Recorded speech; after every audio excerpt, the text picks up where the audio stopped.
Balik dalam Suara Rakyat, kita masih lagi bersama dengan Yang Berhormat Tengku Datuk Seri Zafrul Tengku Abdul Aziz, Menteri Kewangan Malaysia, dan tadi ada disebutkan tentang ramalan unjuran KDNK negara antara negatif 2 hingga 0.5%. Banyak kecil lah angka itu ya, Tengku. Tapi satu yang signifikan yang perlu kita tahu. Sebagai rakyat yang setakat ini hanya nak tahu berapa saya dapat dalam akaun saya, berapa penjimatan yang saya boleh buat dan sebagainya. Apa maknanya unjuran ataupun ramalan KDNK ini kepada Malaysia? Ya.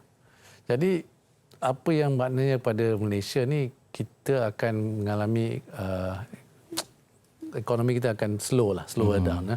Tapi yang message yang saya nak sampaikan ni ialah lebih cepat kita dapat menangani wabak COVID-19 ni, lebih cepat ekonomi kita pulih. Jadi kerajaan melalui pakej rangsangan prihatin ini berharap dapat menolong rakyat ya, sementara kita menangani COVID-19 dan kalau kita berjaya menangani COVID-19, ekonomi kita insya-Allah akan pulih dan kita akan dapat membangunkan semula ekonomi kita.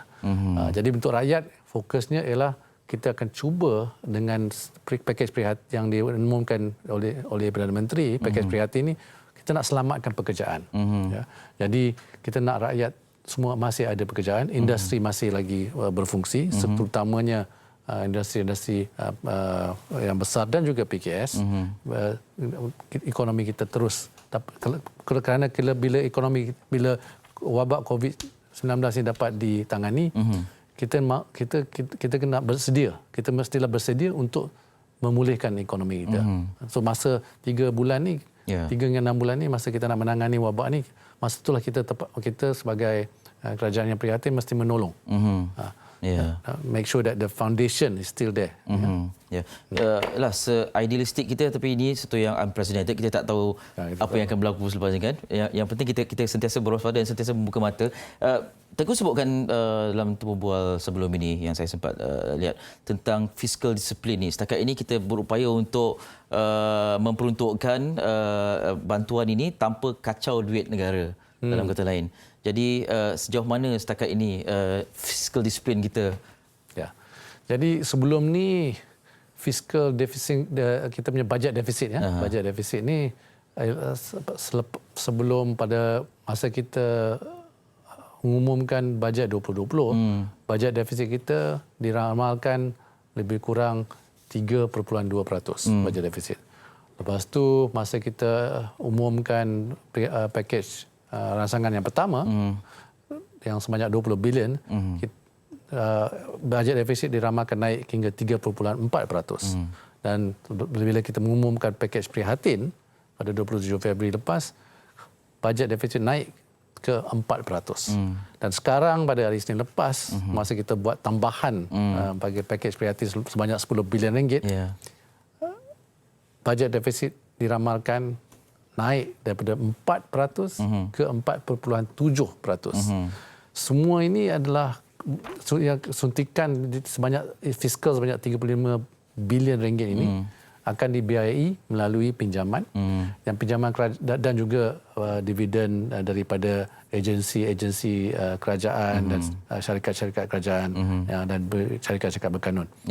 Tapi yang pinjaman ni, yang make up the big of it, sebesarnya pinjaman ni ialah pinjaman daripada domestik, kerana kita mempunyai liquidity yang cukup di negara kita. Jadi pinjamannya semuanya dalam negeri. Dan itulah sebabnya bajet defisit kita terpaksa naik daripada 3.2% naik hinggalah 4.7%. Tetapi ini bukan saja berlaku di negara Malaysia, tapi juga seluruh dunia. Semua negara-negara menghadapi masalah yang sama dan bajet defisit mereka juga naik. Ya, okey. Dalam mengendalikan pakej rangsangan dan juga ekonomi yang berhati-hati peringkat ini, satu division dipanggil laksana ini bertanggungjawab untuk memastikan semuanya berjalan lancar, semua yang diperlukan untuk sampai kepada pihak yang memerlukan sampai. Jadi setakat ini bagaimana Tengku melihat fungsi laksana ini? Ya, laksana ini memang peranannya memang penting. Laksana nak melaksanakan inisiatif-inisiatif yang diumumkan melalui pakej prihatin. Jadi pasukan laksana yang bertempat di Kementerian Kewangan tiap-tiap hari ada mengeluarkan laporan mengenai progres pelaksanaan inisiatif-inisiatif yang diumumkan. Ini penting kerana apa yang kita rancang tu hanya rancangan lah, tapi execution tu penting. Jadi memang saya sendiri memang tiap-tiap hari dengan melihat progres pelaksanaan. In fact, Perdana Menteri kita pun minggu lepas datang ke operation room, bilik operasi kita di Laksana. Kerana dia tahu, Perdana Menteri dan juga kerajaan tahu yang pelaksanaan itu penting. Jadi kita kena pastikan pelaksanaan berjalan secara cepat dan juga tepat. Untuk memastikan efisiensi penyampaian ini, antara perkara yang diambil kira ialah database itu, pengkaran data yang bagus. Betul. Setakat ini pada pengamatan Tengku bagaimana? Sebab bila kita bercakap tentang bukan hanya kelompok yang ada capaian internet tapi juga yang tinggal di kawasan pedalaman. Jadi yang kita database kita kalau lihat dari segi BPN dan juga bantuan sara hidup, memang database kita bagus. Dari segi M40 juga, itulah sebabnya kita confident nak memberi pertolongan kepada golongan M40 kerana kita ada data mereka di dalam data di Lembaga Hasil Dalam Negeri. Kita tahu kalau Ellie mendapat gaji 4,000 hingga 8,000, Ellie akan dapat 1,000. Tapi memanglah Ellie-nya gaji lebih kan, saya tak dapat. Jadi bila kita lihat data, tapi mesti ada yang mungkin tidak ada datanya, tapi memang tak ramai lah. Mereka masih mempunyai peluang untuk mendaftar. Lebih golongan 40 ni saya tak risau sangat, tapi yang golongan B40 ni yang kadang-kadang kita tidak ada rekod mereka. Tapi alhamdulillah kita banyak datanya kerana bantuan sara hidup. B40 tu memang B40 tu memang sudah ada. Mungkin yang baru-baru ni ada yang tertinggal ke, mereka akan saya harap mereka cepat-cepatlah mendaftar. Memang saya nampak ramai yang mendaftar pun dalam sejak April, sejak 1 bulan April lah. Itulah dia. Dalam temu bual minggu lepas bersama dengan Datuk Seri Mustafa Mohamed, beliau menyebutkan tentang ini masanya untuk ketua-ketua atau pemimpin di kampung sebenarnya mendapatkan sebanyak data yang mungkin daripada penduduk setempat untuk memastikan apa yang diperlukan itu dapat disampaikan oleh golongan oleh kerajaan. Jadi kita bercakap tentang era digital yang kita sebelum wabak pandemik COVID-19 ni kita mewar-warkan tentang IR 4.0 kan. Jadi barangkali ini pengajaran untuk kita juga untuk melihat kembali tentang perkembangan IR 4.0 ni. Apa komen Tengku? Betul, sekarang ni saya setuju. Kita tengah cakap pasal Ramadan sekarang kan. Sekarang dia kata pasal Ramadan online. Dan kalau kita lihat makanan yang di order sekarang melalui Grab, Foodpanda dan sebagainya. Jadi lebih ramai kedai restoran dan sekarang cuba masuk ke dalam ekosistem dulu. Sebenarnya saya kenal 2-3 kawan saya yang kata tak payah pergi online ni, kita biar mereka datang ke restoran kan. Jadi sekarang kata saya nak masuk part of the ekosistem, macam mana saya nak jual barang ni online. Mereka sekarang bertanya kan. Tapi kalau sebenarnya Ellie bagi tahu, kalau dulu dah bersedia senang. Tapi ini memaksa ramai peniaga-peniaga untuk pergi ke online. Dan juga because rakyat Malaysia pun sekarang dulu yang dah biasa keluar, sekarang dah terpaksa duduk dalam rumah pun dah beli pun online. Adakah Tengku optimistik tentang potensi ekonomi dalam bentuk ini dalam fasa kita terkurung di dalam premis rumah kita ini, ataupun ia setakat ini tidak signifikan? Sebab yang peniaga akan terus mencari jalan untuk berniaga. Kan? Contoh bazar Ramadan akan ada e-bazar. Maksudnya akan terjana juga ekonomi secara dalam keadaan terdesak ini. Saya rasa ialah, tapi kalau kita lihat dari segi ekonomi negara, ini adalah sebahagian daripada KDNK kita lah. Tapi kita masih lagi memerlukan construction, industri infrastruktur, pengeksportan, ekspor industri kita pun penting. Jadi ini memang akan menolong. Ini part of the essential services yang kita perlu menggunakan industri 4.0 ni. Industri Revolution 4.0 ni. Okey, bila disebutkan tentang peruntukan 260 bilion lah sekarang. Sekarang 260 ya. Dan 128 bilion tu untuk rakyat. Dan untuk perniagaan dan peruntukan daripada bisnes dan juga firm ni 100 bilion. Dan untuk penjamanan ekonomi 2 bilion. 2 bilion tu tak dirasakan amount yang kecil berbanding dengan peruntukan kepada yang lain tu. Jadi sekarang peruntukan untuk perniagaan dah naik 110 bilion. 110 ya, 110 okey. 100 bilion.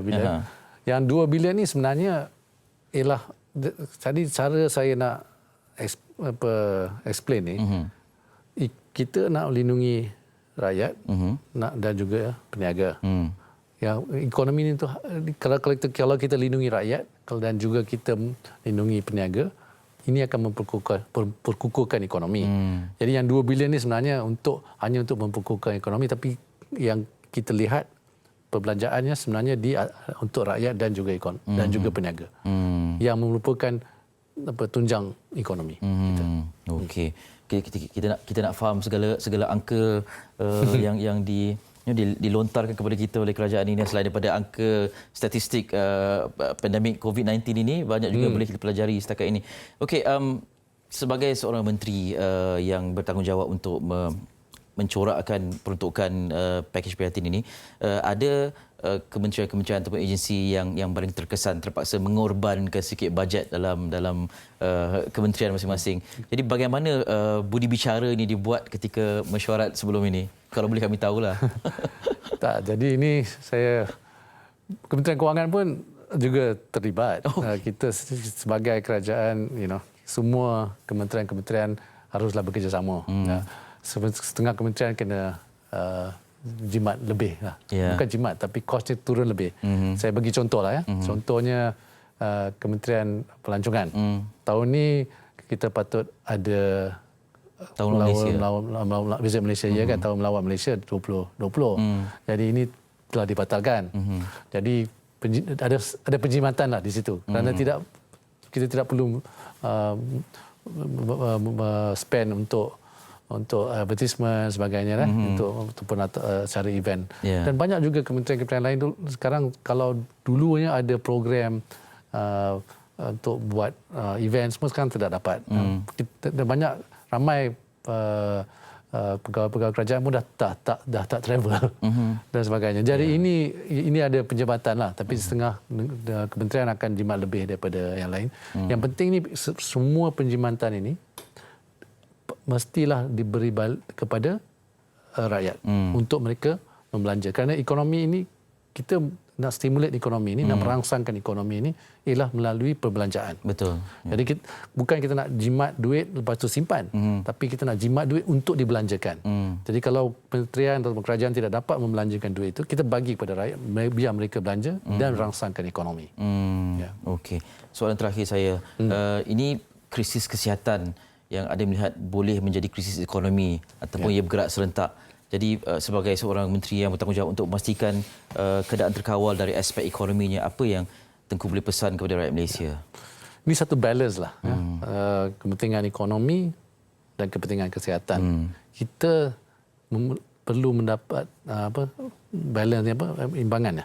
Keseimbangan. Keseimbangan yang dapat membantu negara kita. Ini memang susah, tetapi pada hari ini memang fokusnya untuk menangani COVID-19. Tetapi sementara kita menangani COVID-19, kerajaan, kementerian saya dan juga rakan-rakan kabinet saya memang sudah mesti fikir jangka panjang bagaimana ini akan ada impak kepada ekonomi. Jadi pakej rangsangan ekonomi ini bukan saja untuk menolong rakyat dan juga peniaga, tapi juga untuk memperkukuhkan ekonomi untuk masa yang jangka panjang. Jadi memang inilah balance yang kita kena ni. Tapi memang fokus sekarang ni pada hari ini ialah untuk menangi COVID-19. Baik. Soalan bonus, Tengku. Soalan bonus. Okay. Sebelum ini dalam sektor swasta, sekarang ini bersama dengan kerajaan. Cara kerja itu ada berubah secara signifikan? Tapi kalau kita lihat sekarang ni memanglah ada perubahan kerana kami kerajaan dan juga sekarang sibuk untuk menangani COVID-19 ni. Saya dengan rakan-rakan kabinet kita bekerja bertungkus lumus lah. Sekarang saya lupa itu hari Ahad. Hari Ahad semalam pun kita ada mesyuarat kabinet komiti dan mesyuarat COVID kita tiap-tiap hari. Dan jadi soalannya ada perbezaan kan swasta dan kerajaan. Saya rasa kerja kerajaan lebih teruk. Okay. Tapi lebih demanding dari segi hoursnya, tapi pekerjaannya lebih the satisfaction is there lah. Dapat menolong negara dan dapat menolong rakyat. Baik, Tengku, terima kasih banyak atas perkongsian. Ya, dan kita harap rakyat faham tentang situasi ini dan bersama-sama memberi kerjasama kepada kerajaan untuk menangani pandemik COVID-19 ini. Lagi cepat kita dapat selesaikan, lagi cepat kita dapat keluar rumah dan menjalankan aktiviti kita dan menjana ekonomi negara. Yang Berhormat Tengku Datuk Seri Zafrul Tengku Abdul Aziz, terima kasih banyak bersama kami. Kita jumpa lagi insya-Allah.